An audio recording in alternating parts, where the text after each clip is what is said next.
For anybody that's new, wondering what I'm signing up for, I'm signing up for an organization of people that drink no matter what. And on October the 11th, 1986, I signed up for the with you guys. IRS came after me for $80,000. I don't drink no matter what. Loss of marriage at 20 years sober. I don't drink no matter what. Went broke, 22 years sober. I don't drink no matter what. If you're new and you're thinking of signing up with us, we're an organization of people who drink no matter what, who do not drink no matter what. I heard it through the grapevine. Welcome.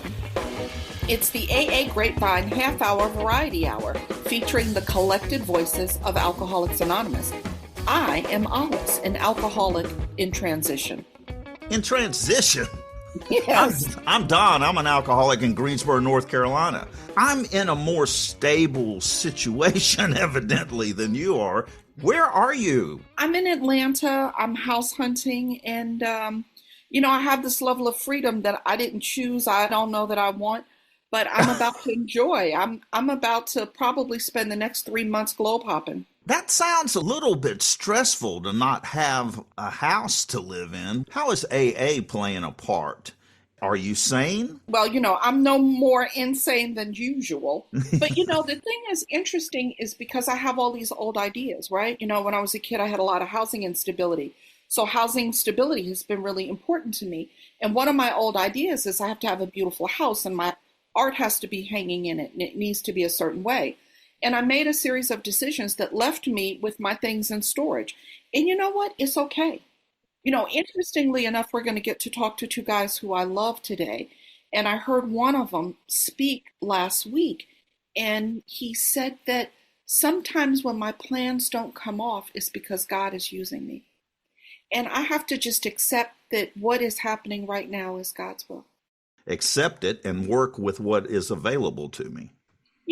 For people who are new to Alcoholics Anonymous, we say these things that sound crazy. That nothing outside has to change for me to have happiness, joy, and freedom. That happiness, joy, and freedom is an internal condition. It has nothing to do with things outside. I got here and I thought, well, I need my driver's license and I need a car and it took me 2 years to get a registration, car insurance, and a license with the same address, right? And so I thought I needed to organize things outside for joy. And it turns out that's not true. What I need to organize for me to have joy is my internal world. I can't control the world and I can't control the things that come my way, but I do have control over my reactions to what happens. I mean, me and God, because on my own, I don't have control over that, but me and God have control over my reaction to the world. And it's my reactions that there's some room to play with. I mean, that's how we have the expression serenity and calamity, which is a hard thing to pull off. But there's a couple of times in my life I've been able to do it. Yeah. Well, I think I'm doing it right now. And it's a growth opportunity. You don't grow in the comfort zone. That's not where you grow. You grow in the trial and the low spot. You're being flexible. Bending instead of being rigid and like going, no, it has to go my way. Well, there's this other saying at Alcoholics Anonymous, let go or get dragged. There's always that. Let go or get dragged. That would be a drag. So what's on the show today, Olis? I am so excited to welcome our listening audience to two of my absolute favorite fellows. These are folks that really are my AA family, Ralph W. and Ronald W. And I want to say that they're two members of 4 people who are in the rooms of Alcoholics Anonymous. And they're quite well known. They're from South Central Los Angeles. And they've got a big reach and a powerful message of recovery. 2 members of 4 people. I was wondering if we're going to have people with extra heads or what's going on here? The extra personalities. No, 4 brothers are in Alcoholics Anonymous. Well, I'm looking forward to this, and we'll meet them in just a minute.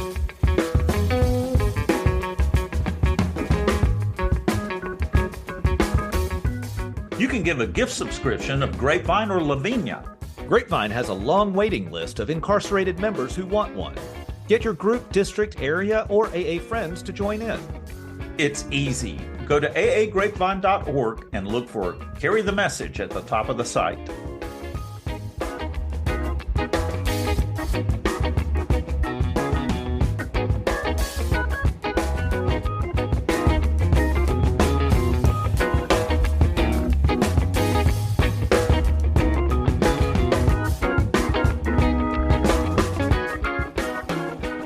I'm Ronald W. I'm an alcoholic. I'm from Los Angeles, California, all my life.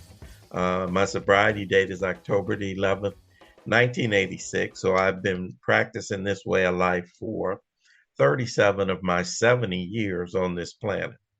Hello, everybody. My name is Ronald W. I'm an alcoholic. I have a sobriety date of July the 14th of 1986. I'm from Los Angeles, California, born and raised. I'm 69 years old, so I'm 1 year younger chronologically than my brother. As you note, I'm 88 days more sober.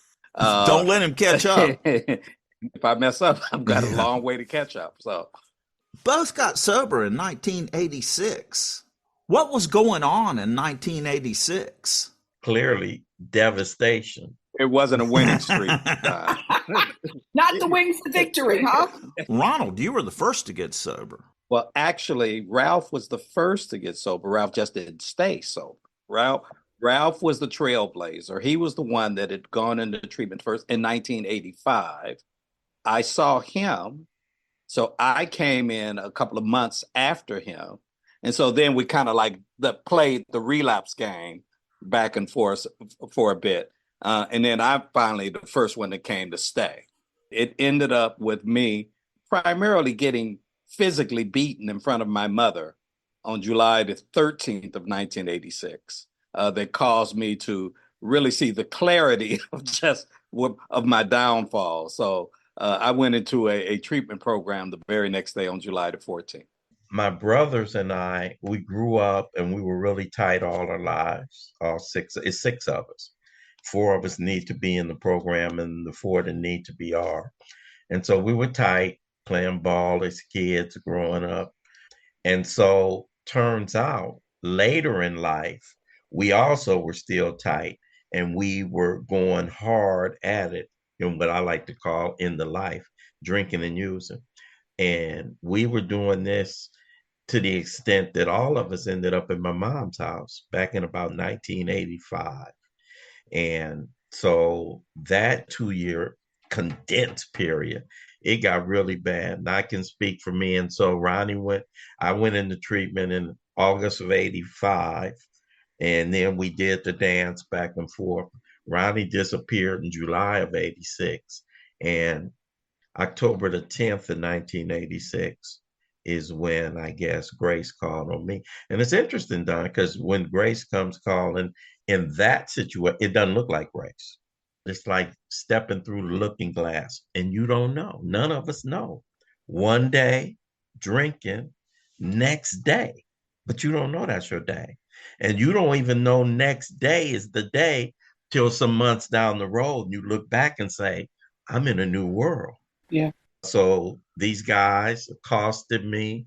I always say it's the weakest jack move ever. And they took something from me. And it resulted in me dodging a black truck the following morning. And I knocked on my mom's back door. And I promised her, straight lie, I promised her if she let me in the house, I would go in the program where Ronnie was. Had no thought, but as I look back, every step was orchestrated. I didn't know it. When I told what I thought was the lie, if you let me in the house, and apparently something was getting cemented without me knowing it. That's why when you talk about, before we talked about surrender, I don't think I consciously surrendered. I was surrendered. And that's the grace, because I'm not a surrendering guy. I had given up before, but something happens after 2 or 3 days. I feel remorseful. I feel beat down, but Wednesday comes. And then I've forgotten. It wasn't that bad. And Thursday is payday. Well, that's the problem in early sobriety. I remember giving up, and 2 weeks later, it was like, I can't do this. I felt like I was going to blow up. What I ended up doing was asking the higher power I didn't believe in for help. But that's so funny, Don. As you say that, when I listen to Ralph talk about that series of circumstances, that whooping I took in front of my mother wasn't the worst whooping that I've ever had. And it wasn't, I had a series of relapses starting in 1985 and continuing through early 1986, about 4 different circumstances where I would go in and out of a program. And then for one reason or another, I always would go on a pass. After being on restriction from the recovery home, I would always go home on a pass, and I would find a reason that I don't have to quit completely, right? Because my head, and mind you, even looking back, and I understand this so clearly looking back, I was never in the program of Alcoholics Anonymous. I was in a treatment program, but I was not in the program of Alcoholics Anonymous when I was doing that. We had AA meetings at our treatment center, but it was the inmates running the asylum. When I finally went to the last recovery home, I would just say, I wasn't thinking about God. I wasn't thinking about that. I was just tired. You guys are famous for a term, WWA, is what people need, Right. because the worst thing that happened to me isn't necessarily my bottom. That doesn't necessarily surrender me. What is it that you guys say surrenders people? A well-whooped ass. A WWA. And it was something about that one. It was a confluence of events, a convergence, if you would. Maybe it was because it was my mother there. Maybe I can't tell you what it was, the formula that it was that made me, when I got to that recovery home, like Ralph said, that after a couple of days, then it's like things change usually a few days later. Let me get a few meals under my belt. Let me become well fed. And my ego, it's amazing how fast ego rebuilds itself. It didn't that time. The humiliation turned into humility without me even knowing it. And I just stayed. All of a sudden, I just listened. I didn't complain anymore. I didn't start trying to tell the counselors how to counsel me. I didn't try. And this was it. H&I was bringing meetings of Alcoholics Anonymous into that recovery. What's H&I? Hospitals and institutions. Those good people in Alcoholics Anonymous that bring meetings to recovery centers, hospitals, the incarcerated, all the people who can't go to outside meetings, and they bring meetings to them, and they saved me, when they came into that recovery, because I got to see Alcoholics Anonymous with flesh on it, right? I got to see it with men and women sharing, making it come alive for me. And I saw what an AA meeting really was. Not the one you were running. Right. The thing that is always stood out for me about you guys is not only that 4 of you are active in the rooms of Alcoholics Anonymous, but even more stunning to me than that is the commitment that you have, the service that you guys do. Will you talk about the Big Book Workshop, Never Too Early? I can't take credit for much of what I look back on now and see as my CV, as my resume. I want to take credit for it. Like, oh, I did this.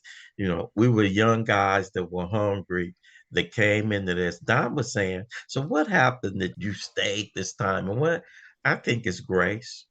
If anybody in Alcoholics Anonymous or in the recovery world thinks that they can somehow put their finger on, well, what happened that you stayed, surrendered this? Good luck.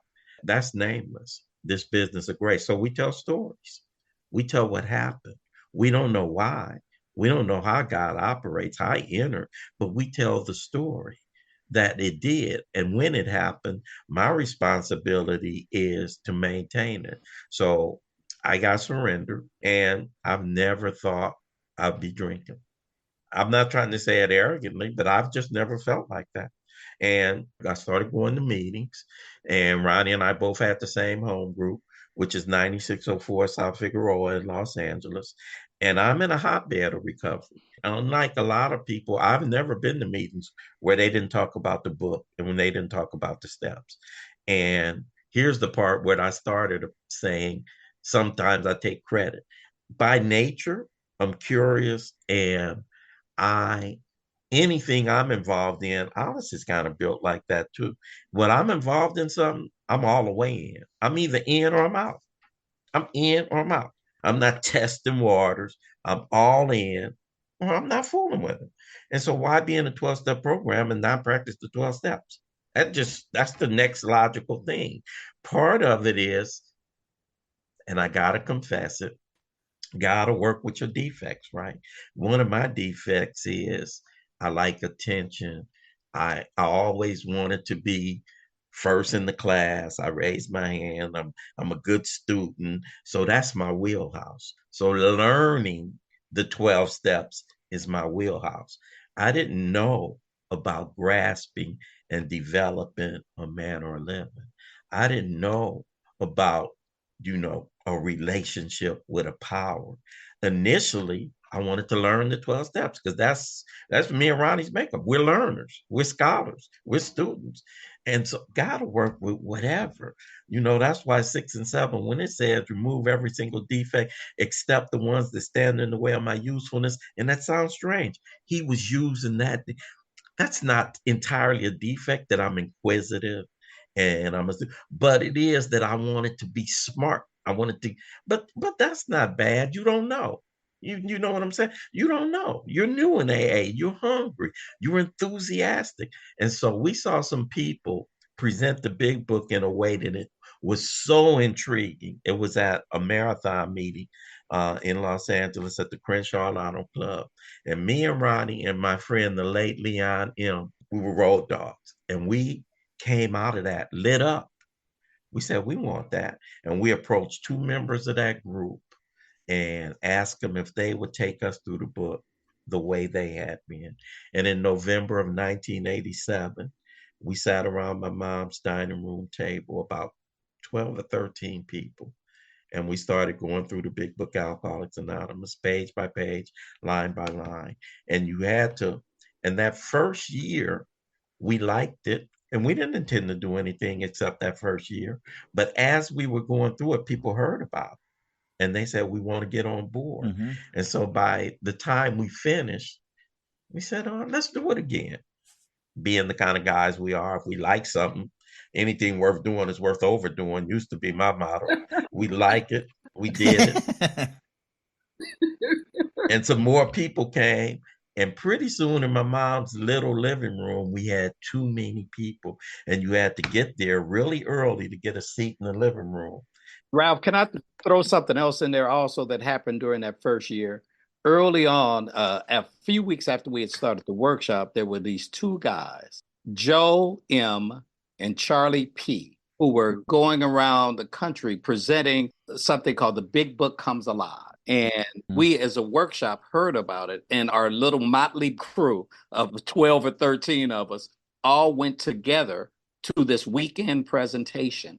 And these men wove stories and they talked about the book in such a way. And we were writing in the margins. And so, see, this is where what Ralph said comes up. Again, for me, I'm a nerd. I love stories. I love books. I love reading. And we started writing and we came back to that house with an additional vigor and interest and desire and whatever other word you want to put to it, that was an impetus for us going forward in that workshop that I think still carries. That workshop's been going on for a long time. Right now, to bring it current day, one of the bleakest periods, COVID, and that period, there were so many blessings that came from it. And I think that's how God always is. And one of the great, but for me, and there are other people who see it. I have some friends who say, I'm an addition guy. I don't see Zoom instead of live. I see Zoom in addition to. I always have. And there was some great benefits. In fact, I got renewed in my recovery as a result of that. That's how I know Alice. That's and so much of Alcoholics Anonymous was introduced. There are a lot of members who were introduced to an AA they didn't know existed. And so to bring the workshop story full circle, where we are now as a result of the pandemic, we went on Zoom, and we're up to this morning, we had over 450 people on from all over the world. We touch, I don't know if we had anybody from Asia, but we have Africa represented. We have Europe represented for sure, a strong European presence, and, Mexico. It's international, and it has invigorated me. I know that. How can people find? It's an open group, but we're not listed in a directory. So we meet on Sunday mornings, 9:30 a.m. Pacific time. That's 12:30 Eastern, 12:30 to 2, 9:30 to 11 Pacific, and then you got to do the conversion for European, and maybe we should give people the numbers to log in. So the login for our Big Book workshop is 778-8142-6182. And it has no password, no passcode. Just like a live in-person setting, we come early so that people can come and greet each other, and people stay later afterwards. So it opens up 45 minutes earlier than it starts. It starts at 9:30 a.m. Pacific Standard Time. It opens up at 8:45 a.m. In addition to it being this extraordinarily powerful discussion of the text, the basic text, and how it relates to my life, what you guys always call putting skin on it. Not just what the book says, but what does that look like in practice? It's the fellowship. I don't want to underplay the fellowship, right? Mm-hmm. Which is perfect for the name, Never Too Early. People come early, the chatter before the meeting, the chatter after the meeting, the depth of connection. I have met so many people from around the world, as have you guys, that are now my family, that are now like, for real, I'm a ride with you, you're my family.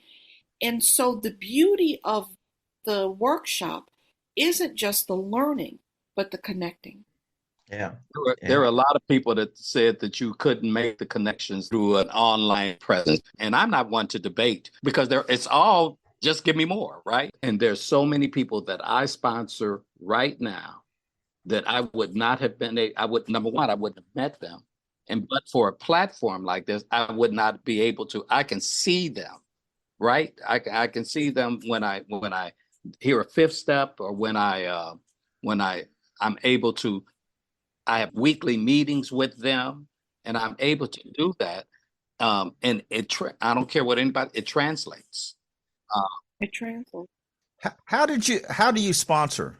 What are the expectations to work with somebody? Well, I don't cookie cutter sponsor. I am a guy, and in sponsorship for me, I'm going to try to just be really brief so Ronnie can share. Sponsorship for me is evolved. It's evolutionary. It's like parenting.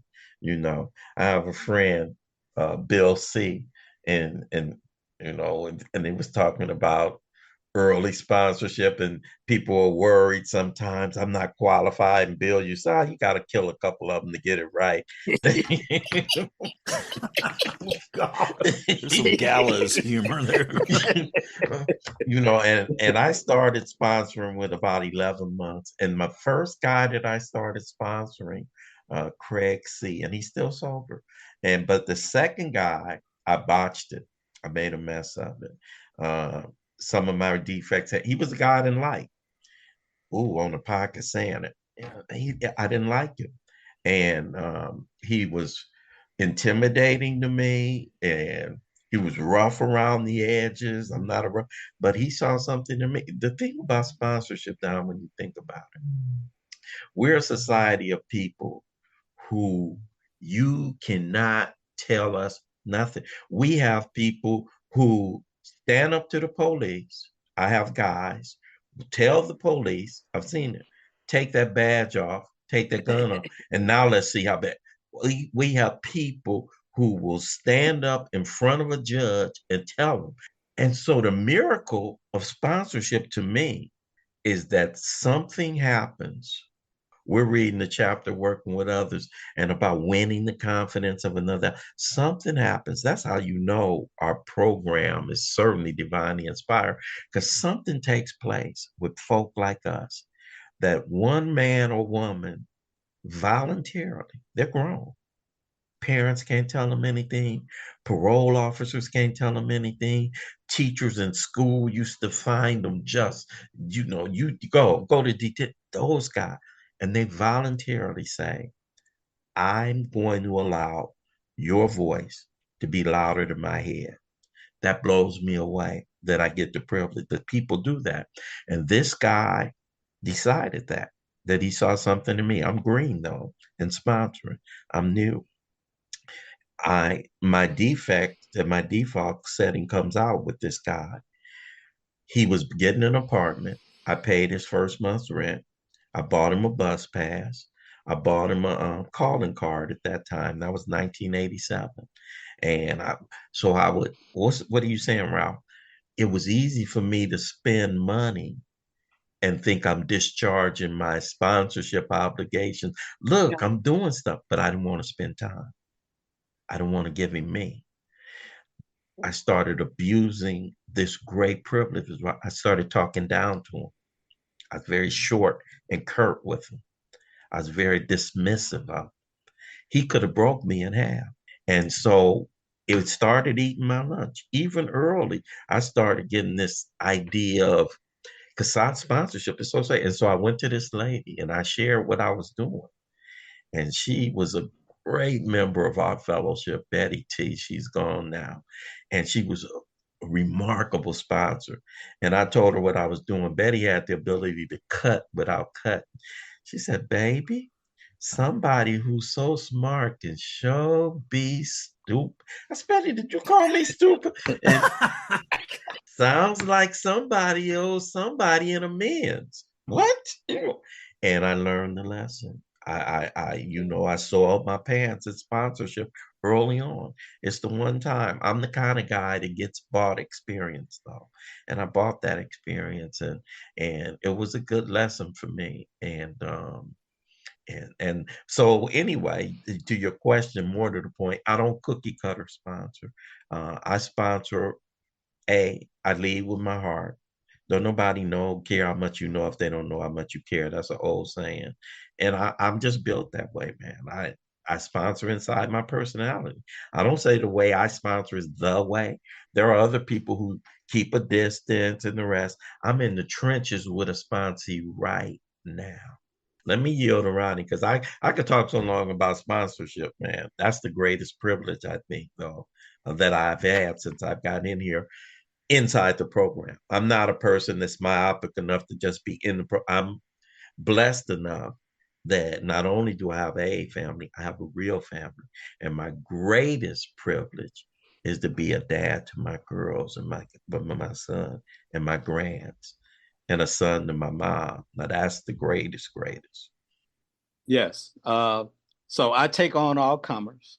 Anybody who asks me to sponsor, any man or woman who asks me, I'm not just, I've gone places where I heard men stick with the men, women stick with the women. Well, I stick with the alcoholics. And so they come in all sizes and genders. And so I take on anybody that asks me that feels like they can trust me. They can trust me to hold a confidence, that they can get guidance from me. I will sponsor them. And it looks different. Like Ralph says, it's not cookie cutter. There are a few things that I try to put in place, like you've got to go to meetings, you've got to get a commitment, you've got to call me at least. We need to have at least one day out of the week that we set some time aside where I find out what's going on with you so that you're not hiding, where you don't think, well, I haven't talked to him in such a long time, so that when the stuff hit the fan, that I can't call him, right? I need people to feel like that we have a connection. So I try to make sure that that's happening all the time. And in terms of taking them through the book, it varies with everybody. I'm not one of those that can sit down, like Ralph said. I have a full life. I have a lot of things happening, right? And so I don't have time with the number of sponsees I had. If I were going to try to take each one individually through each one of the steps, I wouldn't have the time to do it. I with the new ones, I do that. With all the ones who are within their first year, I do that. I have 2 workshops that I do, the big one that we have, and I have a smaller big book workshop that I do that's a closed workshop where a lot of the people I sponsor, I make sure come to that workshop where they're going through the book with me, where I know on a weekly basis, we're walking through the book, that when we get to the 5th step, that we're scheduling 5th steps that they're going to do with me, that we're doing 10th steps, that we're doing all of that. And so I try to keep a hold on that, except they're all different. And I have a lot of people that I sponsor who have over 20 years of sobriety. So their sponsorship looks different than those people I'm sponsoring who have less than a year. So it really differs for all of them. Ralph, Ronald, thanks for being here today. Well, thank you. It's a joy. Thank you, guys. I love you both. Wow, thank you for having us.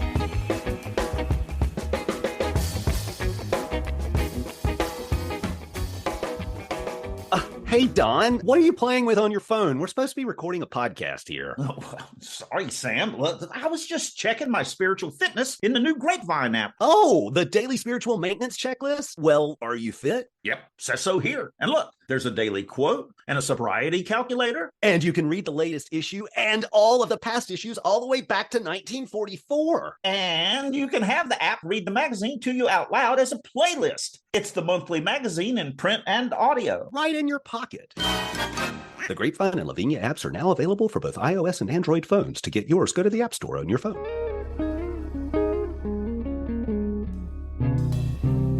I'm at the very wit's end.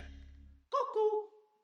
Bartholomew, as your sponsor, last week I suggested you incorporate some exercise into your recovery program. Now, how's it going? Not so great. Oh?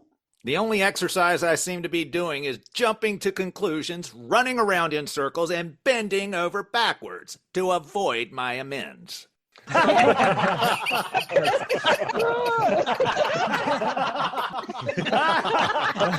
It's really not that funny.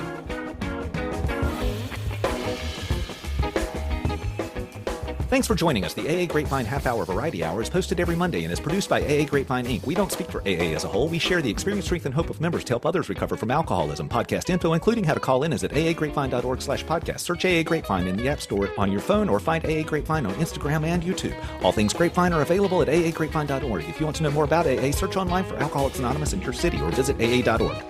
That was freaking amazing.